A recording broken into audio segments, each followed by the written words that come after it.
Това специализирано табло с релейна защита е проектирано за фотоволтаични централи с мощност до 30 кВт. Неговата основна задача е да осигури безопасност както за инверторната система, така и за цялото свързано електрооборудване. Системата извършва прецизен мониторинг на мрежовите параметри, като следи за критично високо или ниско напрежение, както и за отклонения в честотата. Таблото неутрализира опасни индуктивни пренапрежения и токови удари, които често възникват при превключвания по мрежата или атмосферни разряди.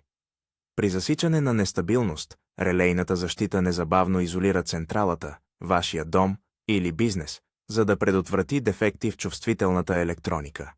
Захранването се възстановява автоматично чрез функция за самовъзстановяване, но едва след като параметрите на мрежата станат трайно устойчиви. Не оставяйте сигурността на вашата инвестиция на случайността.